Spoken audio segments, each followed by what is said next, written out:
Sige po, tayo po tayong lahat at salubungin po natin ang palakpak ang Panginoon.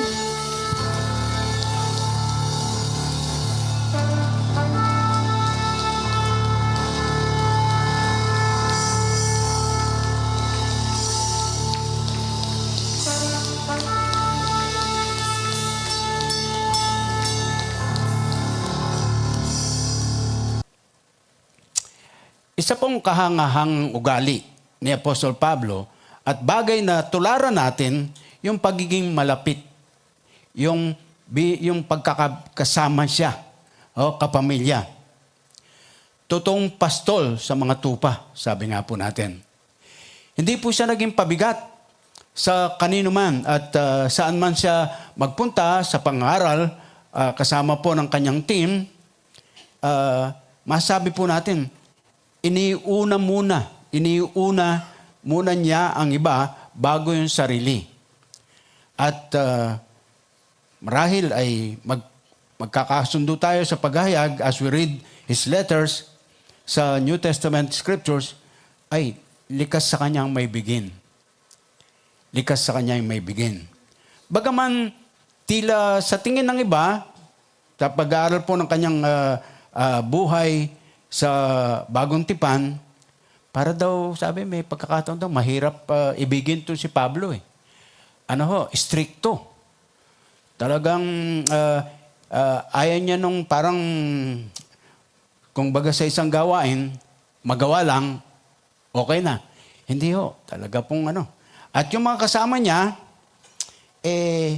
pagka sinabing totohanan kasama niya, mula sa simula hanggang katapusan ng kanyang ministry, ayun, yun po yung talagang mga, ika nga po through thick and thin, kasama niya. Ito si Apostle Pablo in a nutshell. Mga minamahal, sa isang sitwasyong pwedeng maka-identify si Pablo sa mga Thessalonian believers as members together ng family of the Lord, yung suffering. Suffering. Mapapisikal o ibang paraan ng pagtitiis ay nagdaan po siya dyan. At hindi naman po tayo naiba sa kanya o sa mga naunang mga manampalataya ng Panginoon pagdating sa usaping suffering. Dadanas tayo ng pain. At nito pong mga nakararaan, mga minamahal, kahit po ang ating church ay nagdaan sa mga sabihin natin na sakit o kirot ng puso, no? Ito pong linggo na to.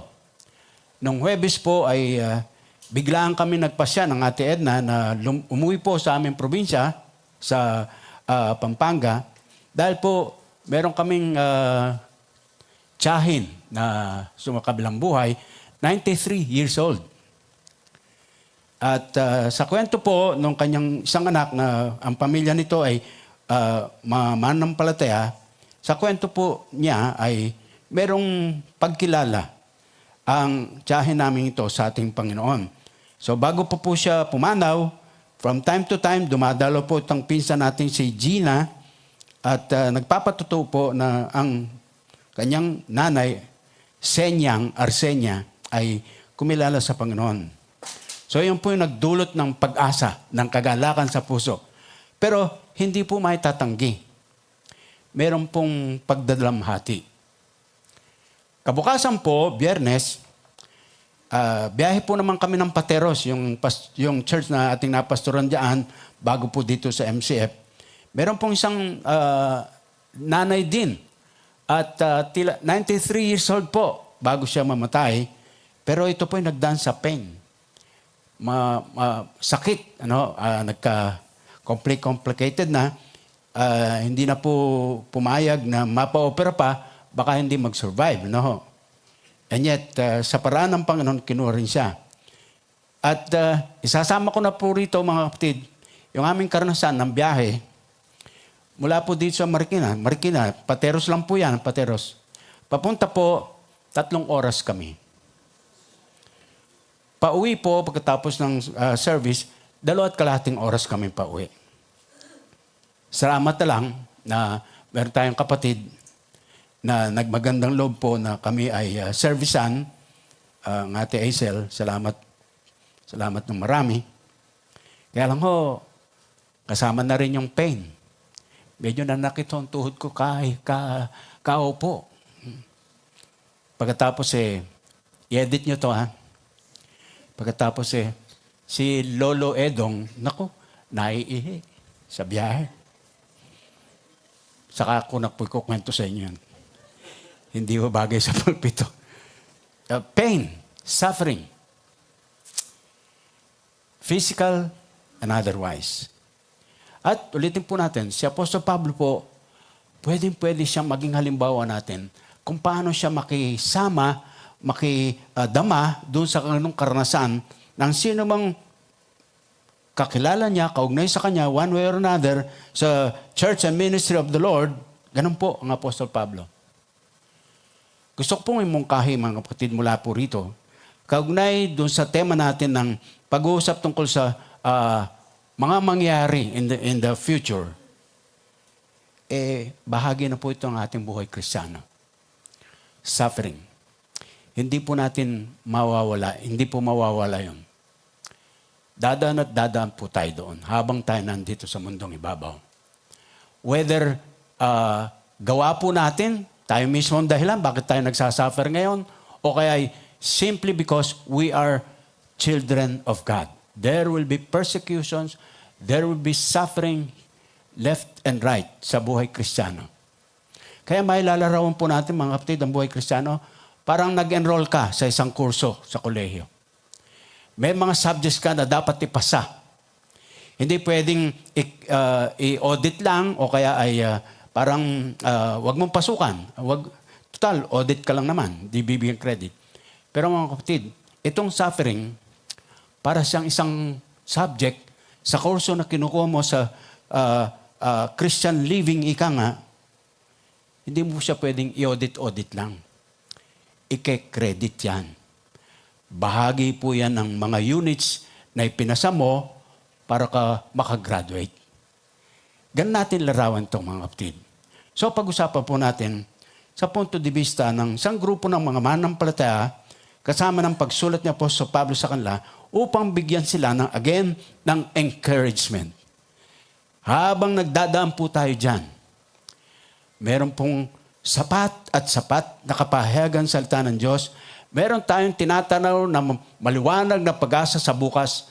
At habang nandito tayo sa pagtitiis, sa mga sufferings, there is encouragement.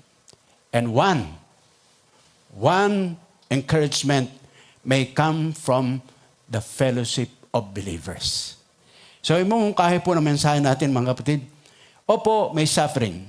Yung pakikidama sa fellow believers ay kapahayagan po ng totoong pagmamahalan, maganda at mabisang paraan ng pagpapatotoo tungkol kay Kristo Jesus na Panginoon natin.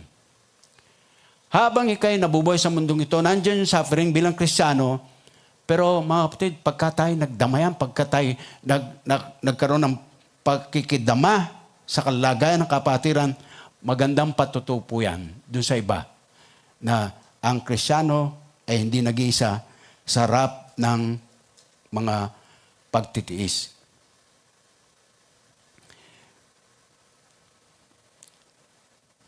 May mga pagkakataon po na ipapalagay natin at nakapagtatanong tayo. Parang yung suffering pointless. Wala. Bakit ako nagtsatsaga? Bakit ako nagpapakahirap? Bakit ako nagtitiis? Bakit may suffering akong dinadaanan? But alam niyo po, mga kapatid, suffering or pain can be good. Meron pong nagsulat ng aklat tungkol sa pain, physical pain primarily. Si Dr. Paul Brand, nag-specialize po siya sa paggagamot sa leprosy at AIDS. Alam naman natin, leprosy. May pain po yan, pero hindi nararamdaman. Kasi po, di ba, karaniwan, mga extremities muna, nauubos. Hanggang sa parang mawawala na yan. So pinag-aralan po nitong si Paul Brand. At nakikollaborate siya sa isa pang author, Christian author, na si Philip Yancey. Ang Philip Yancey po, nagsulat ng aklat at sa kanyang aklat ay sinulat niya, Pain. Pain is God's megaphone. God's megaphone. Nagbibigay warning. Mga kapatid, pagka ikay nandun sa pagdadaan sa pain, sa suffering, at hindi mo nararamdaman, problema yan. Problema yan. Because behind pain, nandun po talaga makikita yung bakit ka merong kasakitan, bakit ka nagsasuffer, may rason. At bago makita yon, meron kang mararamdaman dapat na pain and suffering. Buhay Kristiyano, ganun po. Huwag po ninyong akalain ang buhay Kristiyano, hayahay lang. Pero mga kapatid, napakalaking tulong ng pagdadaan sa suffering. It can be God's warning device that something is wrong. Tulad po sa red light sa dashboard ng ating mga sakyan, alerting us to the fact that maaaring nag-overheat na yung ating engine, low na yung ating battery, o baka may tagas na ng langis at hindi tayo makabot doon sa ating pupuntahan. Marami, iba-ibang uri ng mga sufferings. Physical, emotional, spiritual. Bawat isa may kani-kanyang intensity at sharpness. Kumbagay, hiwa. Napalalim na hiwa. At madalas, sabi nga natin kanina, it seems pointless. But we are assured by God that it is always purposeful. Sabi nga pa ng Romans 8:28, madalas natin kino-quote. Minsan ay kulang pa ang ating pagko-quote doon sa verse. Ano nga po yun? Sabi, all things work together for good. Period na ron sa ating marami na nag-recite noon. Pero kompletohin natin. Babasahin na rin lang natin o kay quote natin. Kompletohin natin. Ano po? For all things work together for good to them that love God and are called to His purpose. May layunin po, pati na po ang suffering natin, mga kapatid. Pain is part of life. Kumbaga nga po, kaya sinabi natin, mag-aaral ka, Christian living, ang gusto mong tapusin. Kasama po yan. Wag mong, hindi po yan basta i-audit lang. Ngayon, pag-usapan po natin pambungad, ang ilang mga dahilan o pwedeng makita natin sa likod ng bakit pinapahintulot ng Diyos na tayo po ay magdaan sa katulad ng pinagdaanan ni Pablo, pinagdaanan ng mga Thessalonian believers, at sa atin ngayon, sa ating panahon. Bakit nga po ba? Ano po ang ating, ano po ang pwedeng dahilan sa likod ng mga sufferings? Una po, personally. Personally, para po ma-develop sa atin yung ating pananampalataya. Kung paano tayo nakakilala sa Panginoon ay magdadala sa atin doon sa pangwalang hanggan na buhay sa piling ng Diyos na lahat na po ay ayos na ayos. Pero mga kapatid, magdadaan tayo sa mga sufferings to develop our faith in God. To develop our faith in God. Di nga po ba kasabihan, no pain, no gain. No pain, no gain. At sa mga iba-ibang mga bahagi ng kasulatan, tulad sa James 1, verses 2 to 4, mga kapatid, maihalin tulad po natin yung pain sa buhay ng isang endurance, ng isang long-distance runner para po ma-develop sa kanya yung kanyang endurance, para po matapos niya yung kanyang takbuhin at pahabaan pa, patagalan po yan, pamagitan po ng strenuous exercise. Talaga pong magtitiyaga siya, magsisikap siya. At ikaw, kapatid ko sa Panginoon, tayo, habang tayo merong pagkakaugnay kay Kristo, mabuti po na ating i-develop pa yung ating pananampalataya, yung ating pagkakilala sa Panginoon. Nabanggit ko po sa inyo itong mga sunurang mga araw ay naharap po kami sa pakikidalamhati. Doon po sa Pateros, inakala natin na palibasa nakapaglingkod tayo doon, inakala natin yung pamilya ng naulila ay mga pamilya ng mananampalataya. Pero hindi po hinayaan na masamantala yung pagkakataon na i-review sa kanila yung pagkakaugnay kay Kristo bilang Panginoon tagapagligtas through faith. So pinaalala ko ulit sa kanila yung bagay na yun. Doctrinally, meron pong tulong o bakit nagdadala tayo sa suffering. Doctrinally, to expose error kung mayroon man. At tulad ng ating pinag-uusapan sa ating growth class hanggang sa linggo, mga kapatid, yung serye tungkol sa church leadership, nililinaw natin. Maaring isa pong pwedeng dahilan ng mga suffering sa church simply because meron pong mga maling katuruan na parang umiiral, pumapasok sa iglesia. So kailangan po, sa kabila po nitong pagtitiis ng mga mananampalataya, tulad sa mga taga-Thessalonica, akalaan nyo ba naman sabihin naman taga-Thessalonica, wala kaming gana na ng buhay. Ayaw na namin. So, patamad-tamad na lang po sila kasi meron pong nagturo sa kanila, yung pagbabalik daw ng Panginoong Jesus para sundun sila, nangyari na. So, ano pa? Ano pang buhay dito? Ayun. So, tulong po yan, mga kapatid, doctrinally speaking, to expose error kung mayroon. Pagbubunyag ng moral at doctrinal error. Kaya pakatandaan po natin, yung tamang paniniwala, maghahatid sa atin sa tamang pag-uugali. Nakasalig po sa tamang paniniwala, yung tamang pag-uugali. Pagka medyo liko sa isang bahagi ng katotohanan niya ng salita ng Diyos, ang estilo ng buhay ng isang nagsasabing Kristiyano siya, teka muna. I-check natin mabuti ang ating kalalagayan. Ikatlo po, mga kapatid, na bakit tayo nagdadaan dyan, yung pang-vertical. That is to learn obedience. Tuturuan po tayo na matuto na sumunod. Sumunod. Tandaan po natin, sa kapahayagan ng salita ng Diyos, both Old and New Testaments, sinasabi po, ang pagsunod ay isa pong pinaka-pruweba na mahal mo ang Diyos.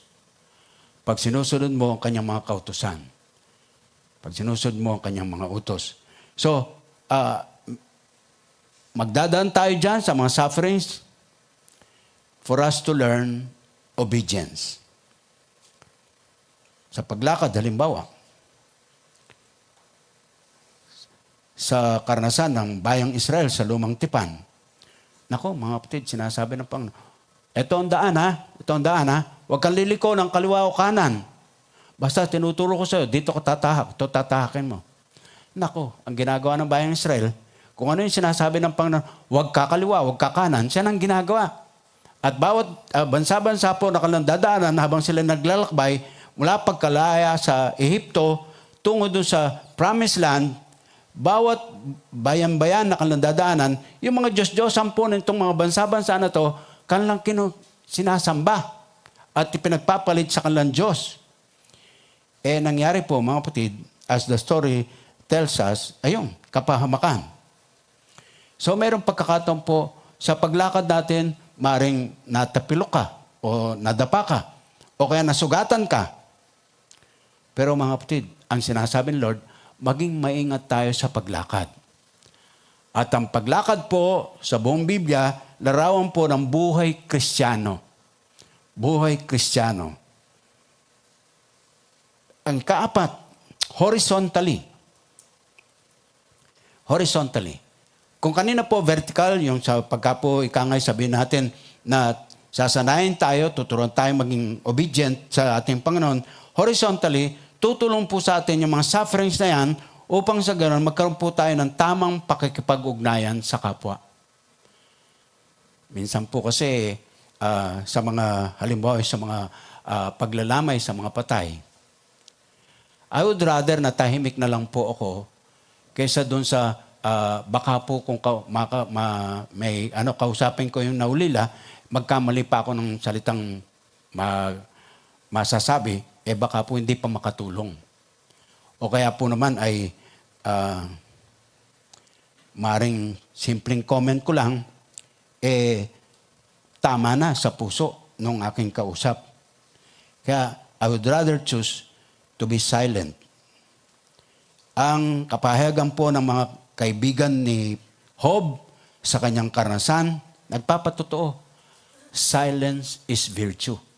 Noong una pong sanglinggo, nakasama niya itong kanyang mga kaibigan. Okay, nakikiramay sila doon sa karanasan ni Job. Naku, nung magsimula na pong magsalita, sinasabi ba naman sa likod ng bawat sasabihin nila kay Job, Job, palagay namin, may kasalanan ka na hindi mo kinukumpisal kay Lord. Kaya ka nagsasuffer. Ayan na. Hirit na po. From chapter 3 hanggang chapter 40 ng Book of Job, ayun, palitan po sila ng mga haka. Palitan po sila ng mga argumento. And then, finally, ultimately, yung sa katapusan ng lahat. May personal na rason, may doctrinal, may vertical, may horizontal, but pinaka-ultimo, to glorify God. To glorify God. Alam naman natin, yung sa Shorter Catechism ng Westminster, Shorter Westminster Catechism, what is the chief aim of man? Sinagot po, the chief aim of man is to glorify God and enjoy Him forever. Ngayon, ang susunod na tanong natin, paano po ba naman natin ma-encourage yung mga may tiisin, merong mga pinagdadaanan? Mga kapatid, magpapaalala po ito sa atin doon sa kwento, doon sa ng Samaritan woman, ay the Good Samaritan, na minsan po ay nagbunsod po ito sa isang tanong. May nagtanong ba naman sa ating Panginoon? Master, ano po ang aking gagawin para maligtas? Etong mga kautusan, sinunod mo na ba? Opo. Pagdating doon sa punto, sabi ng Panginoon, eto, nauwi sa lahat ng kautusan. Bigyan mo Panginoon Diyos ng buong kalakasan mo, buong kaluluwa mo, etc. Ibigay mo ngayong kapwa, gaya ng pagmamahal sa iyong sarili. Tanong ba naman ng mamang kumulit kay Lord? Sinubo po yung aking kapwa. Nagkwento, Panginoon. Sabi ng Panginoon, merong ikang manlalakbay, pagdating doon sa papuntang sa isang lugar, dinambong siya. Hinarang siya. Hinold up siya. At kung ano pang salita. Binugbog, sinaktan, iniwang halos patay na. Nagdadaan yung ibang mga tao, nakita siya, nilagpasan lang. At dalawa pong binigay doon sa kwento, isang pari, isang levita, lingkod doon sa templo. At sabi po ng ating mga Bible scholars, kung saang lugar na naroon po yung nakahandusay na nangangailangan ng tulong, mga kapatid, hindi inaasahan na ang isang levita, ang isang saserdote ay dadaan doon. Kasi po, yung pupuntahan ay yung, Jericho. Nung pong panahon na yon, ang Jericho parang Baguio sa atin. summer capital. So magliliwaliw yung pare at saka yung levita. R&R. Yan. Pag Lunes, day off ni pastor. Ayun, nakita po. Nakita, duguan, nakahundusay, nangangailangan tulong. Eto, tumuhid po sa kabila, doon dumaan. Nilagpasan. Mga kapatid, dumaan ngayon yung tinawag nating the Good Samaritan. Hindi po ito purong Hudyo. Mistisuhing Hudyo. Kumbaga, kung Hudyo po yung nakahundusay, sasabihin ng Samaritano, ikaw mangusi ka, malupit ka sa amin, lahi. Bahala ka sa buhay mo dyan. Pero hindi po. It took the Good Samaritan, kaya nga tinawag sa kwento na Good Samaritan, siya pa po ang sumaklolo. Siya po ang tumulong. Mga kapatid, sa ating kapanahonan, applicable po ito. Opo, maring lahat tayo pwedeng magdaan sa suffering. Pero yung pong napagdaanan natin, pwede po natin magamit na paraan upang sa ganon, tayo naman ay makapag-ministeryo doon sa nagsasuffer. And how possible it is, even within the church itself, as in our case, sa atin mismo po, magkakasama, magkakadamay. Damayan. Ito po, sinasabi nga natin sa mensahe, ito po mabisang paraan po ng pagpapatuto tungkol kay Kristo, yung pagka merong suffering na dinadaanan, tayo po'y mag-aalalayan. Tayo po'y magpapalakas ng loob, magkakaroon po ng magandang epekto sa mga nakakasaksi. Tularan po natin, hindi yung saserdote, hindi po yung levita, kundi yung mabuting Samaritano. We too can attend to those who are blooded and along life's roadside.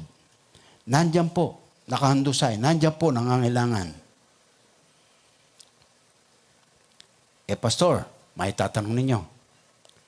Paano naman natin magagawa yun in a very practical way? O ilang puntos lang. Una, pakitaan po natin sila na yung mga nagsasuffer ng compassion.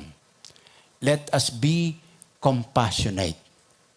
At ang konteksto po ng kalalagayan ng mga taga-Thessalonica sa panahong iyon na sinulatan na po sa Pablo, nangangailangan po sila ng kalakasang loob. Meron po silang pinagdadaanan sa kanilang buhay Kristiyano. At maaring literally nagsasuffer yung iba dahil po inuusig sila, pinahihirapan sila hanggang sa pinapatay po sila dahil sa pagiging tagasunod ni Kristo. Compassion. Simply observed. Means with, passion means feeling. So, we feel with, doon sa nagdadaan sa mga sufferings and pain, compassion. Kapag nagdadaan po tayo sa pain and suffering, na itatanong natin, wala na akong silbi. Ano na ang magiging bukas ko? Kung lagi na lang aking karanasan ay ganito. Wala na. So we question our worth, our dignity pag tayo nagsasuffer. Kailangan po nating iparamdam na kaisa nila tayo. Tingnan niyo po yung verse 13, first part, sa ating teksto. But we ought always to thank God for you, brothers loved by the Lord. We ought always to thank God for you, brothers. Mga kapatid, yung palamang pong kapahayagan na lagi ginugusto ni Apostol Pablo na ipagpasalamat sa Panginoon Diyos na mayroon pong mga manampalataya sa Thessalonica, mga kapatid, yung po'y pampasiglanan ng kanilang kalooban. And how much more ang pinupuntos po dito, mga kapatid, pinaka-basic, we pray for each other. At mamaya sa concluding part ng ating tekstong tinitingnan, mabibigyan din pa rin po yung bagay na yon. We should always give thanks to God for you, brothers, beloved by God. Pag maramdaman mo lang, malaman mo lang na mayroong nagpe-pray sa iyo, nagpapasalamat sila sa Lord dahil sa iyo, encourage ka na. Kesa naman doon sa yung kabilang banda, nagdadaan ka na sa tiisin, meron pang magsasabi, buti nga sa kanya, bagay lang sa kanya. Ang bayit, ano?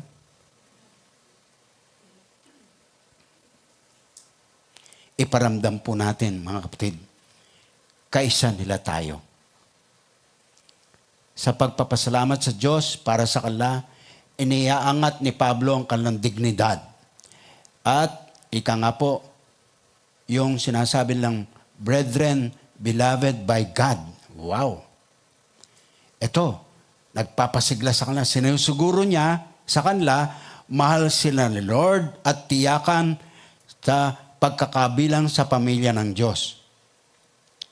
What an encouragement. Ikalawa po, makita natin dito, with all practicality, turuan po natin sila.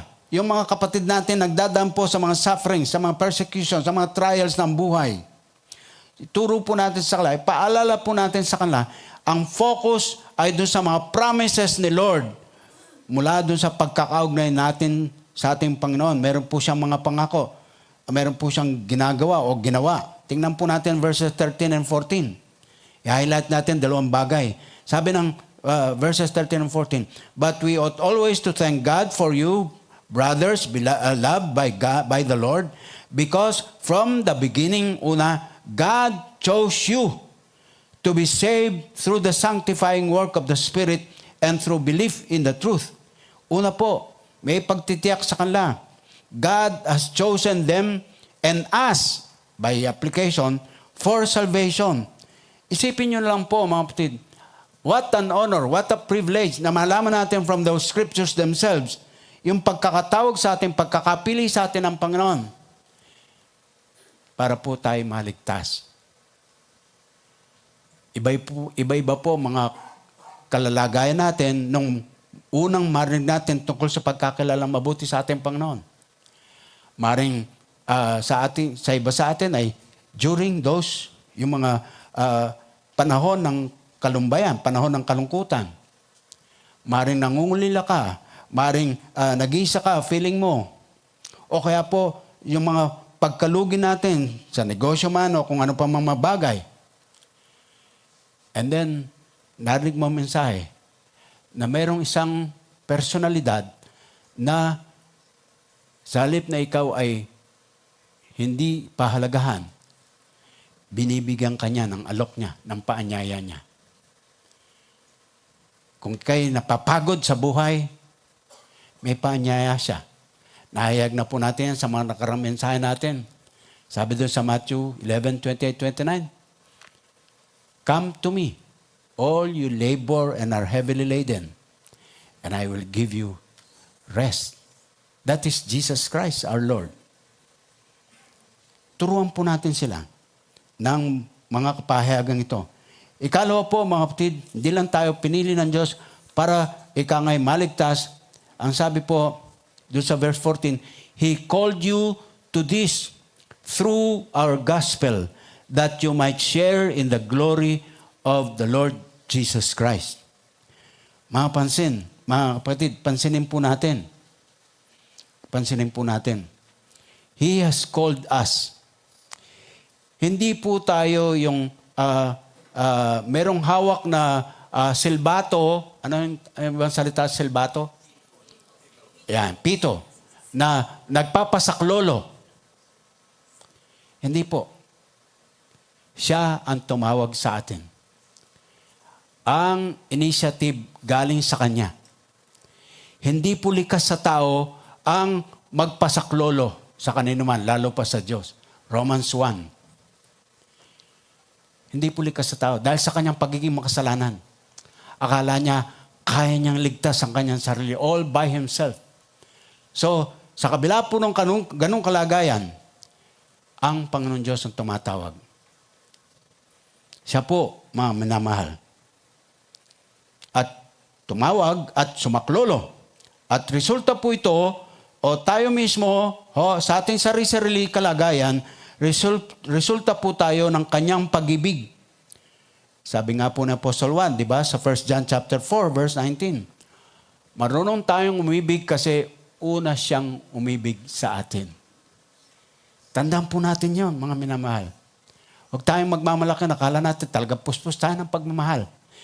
Natuto lang po tayong magmahal kasi minahal na tayo. Kapag ka po hindi natin naranasan yung meron na nagmahal sa atin sa kabila ng kalagayan natin na hindi naman tayo kaibig-ibig, wala tayong ihahayag na pagmamahal. Mapapamilya man, sa kapwa natin na trabahador sa opisina o sa kaeskwela sa eskwelahan o namang kalagayan. We know how to love because God first loved us. Ang katlong bagay na pwede pong tumulong sa atin para po maka-encourage tayo, mga minamahal. Ito, atin pong exhort sila, atin pong pagpayuhan sila, atin pong encourage sila. Tulad ng ginawa ni Pablo sa mga taga-Thessalonica, to persevere through the storms of suffering.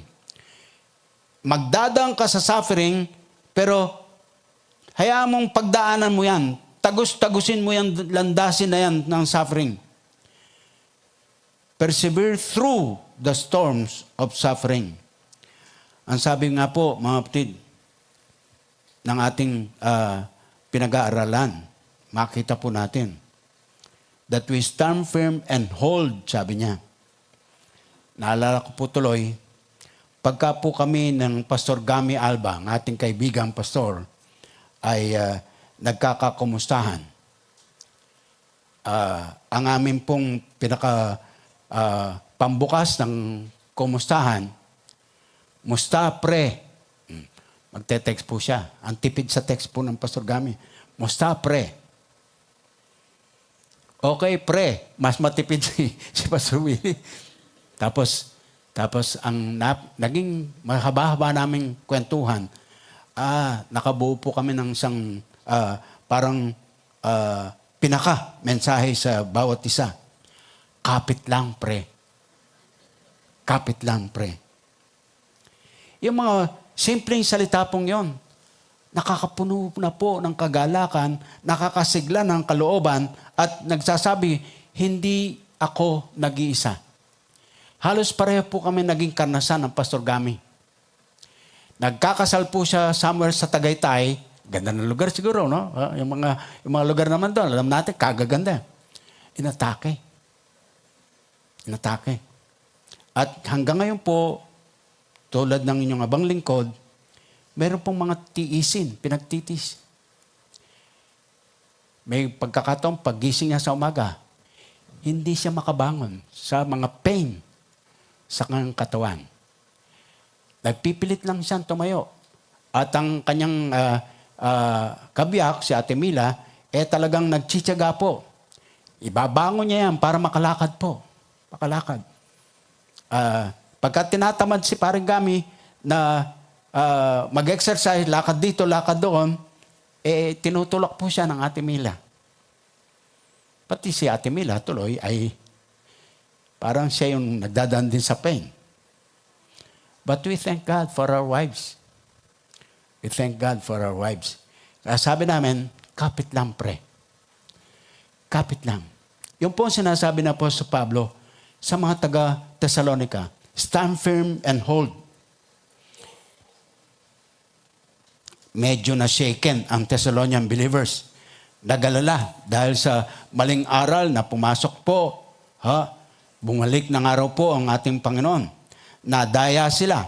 Nalimutan na nila ang mga itinuro ni Pablo sa kanila.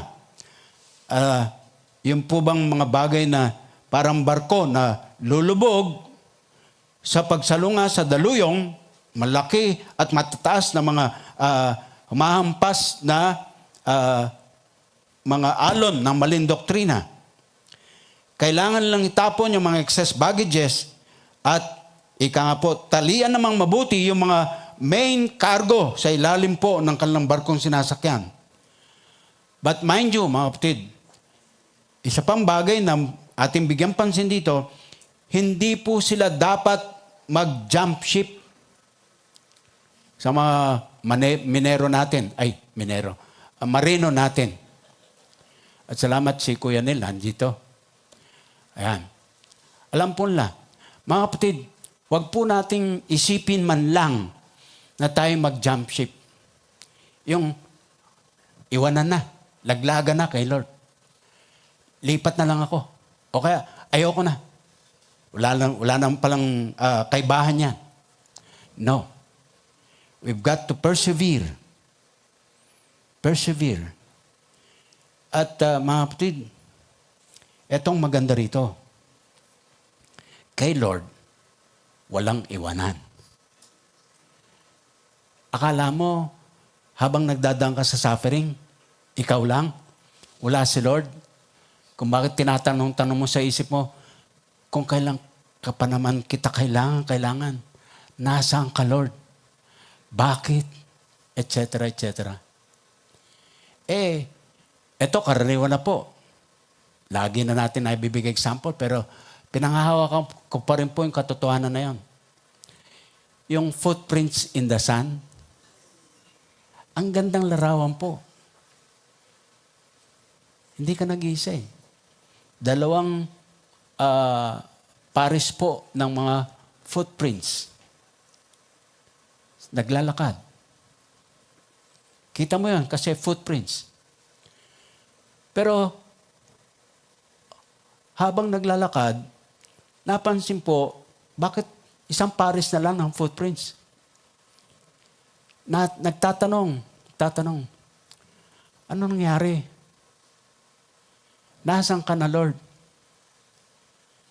Kapatid, yung isang pares ng footprints na natira sa paglalakad, footprints, mga paa ng ating Panginoong Susyon. At ikaw, nasaan ka? Kilik ka niya. Hawak-hawak ka niya. Pasan-pasan ka niya. Mga minamahal, suffering.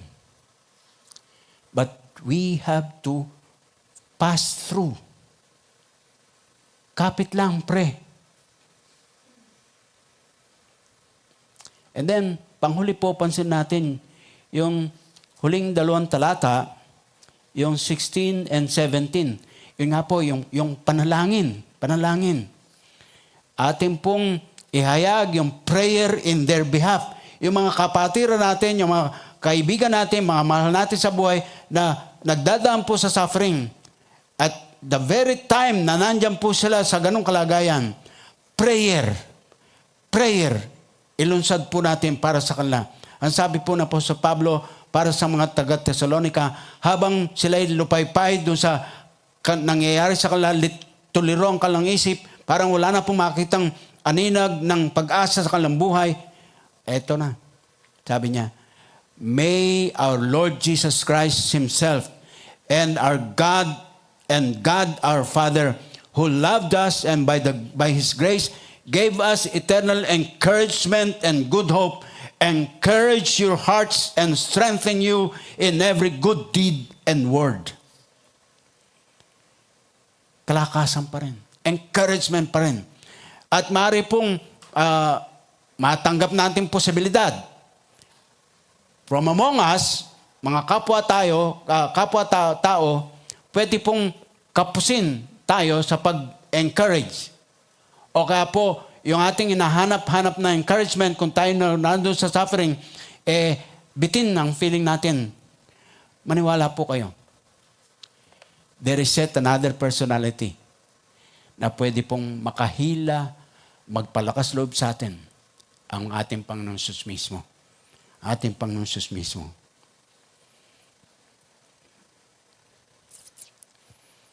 Di po ba, nasasabi ko ng madalas, at nawa po, mabuting talagang makita natin, mahayag sa atin, ang unang aspeto ng equipping sa atin prayer. Bago po makalunsad ang isang barko upang maglayag sa karagatan, meron po yung mga dadaanan na ika nga po'y pagtitiyak na siya'y okay na, ilunsad na. Hindi po yung pagkagawa, okay na, ayos na, arya na. Hindi po. At ang isa, sa buhay Kristiyano, nauna at pangunahin dapat nating tayo ma-equip. Prayer. Prayer. At mga kapatid, kung papansinin po natin dito sa mga talatang ito, meron pong ipinanalangin si Apostol Pablo sa kanila at hindi po naman niya ipinalangin. Ano ba nilalaman? Maobserbahan po natin. Paul prayed that God comforts them. Not that God, parang sa isang barko, parang paikutin lang niya para po makalagpas doon sa unos. Paul prayed that God strengthens them, not that He spares them. Tandaan po ang prayer ni Lord Jesus sa followers niya sa John 17, verse 15. Ang sabi po niya, my prayer is not that you take them out of the world, but that you protect them from the evil one. Wala pong makalalagpas sa suffering. Lahat tayo dadaan sa suffering. One way or another. Pero sabi nga po,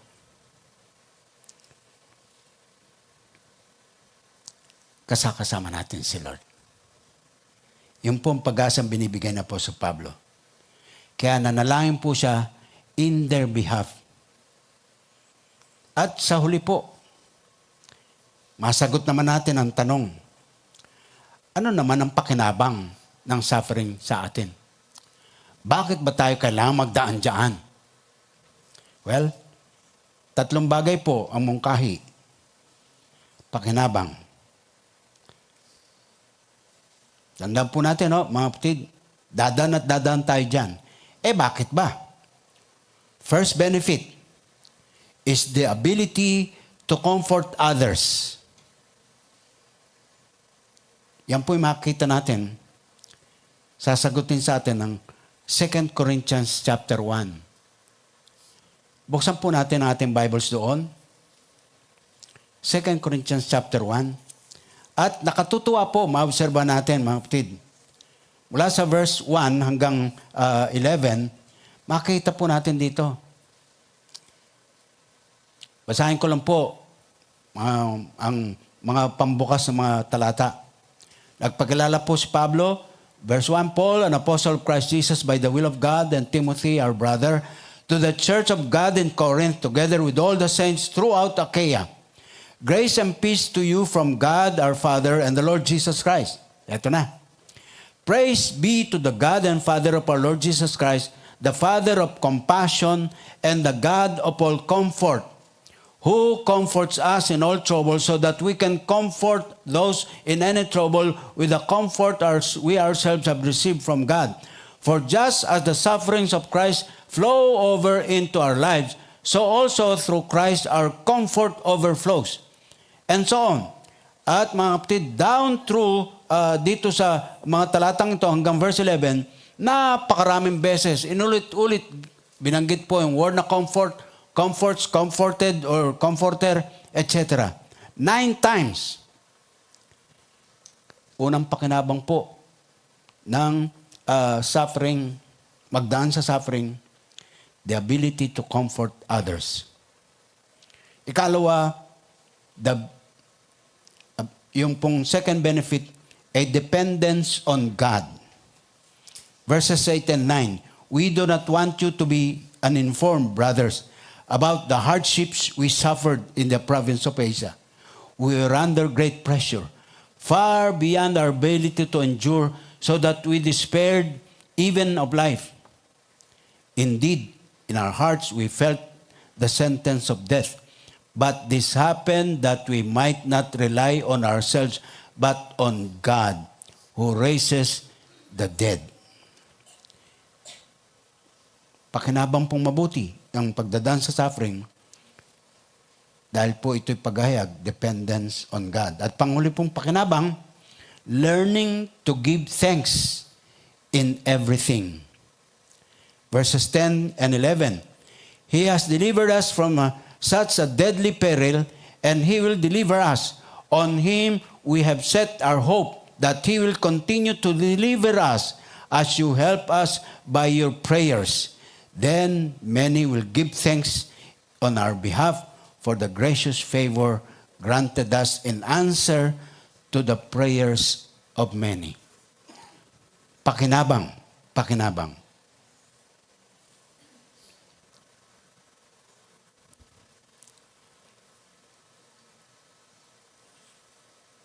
Pamilyar po tayo sa mga buhawi o ano pa yung ibang salita ng ipo-ipo. Yung ano po na gano'n, no? Pagka dinanan tayo niyan, naku, lahat na pong dadaanan niya, talagang wasak. Pero mayroong nag-obserba, ang sabi po nila, what is at the very center nung ipo-ipo? Doon sa mismong gitna. Yung loob nung umiikot na hangin na yan at nagwawasak. Mga kapatid, meron nag-obserba. Yung nasa gitna, nasa loob nung ipo-ipo. Calmness. Kapayapaan. Katahimikan. Kapanatagan.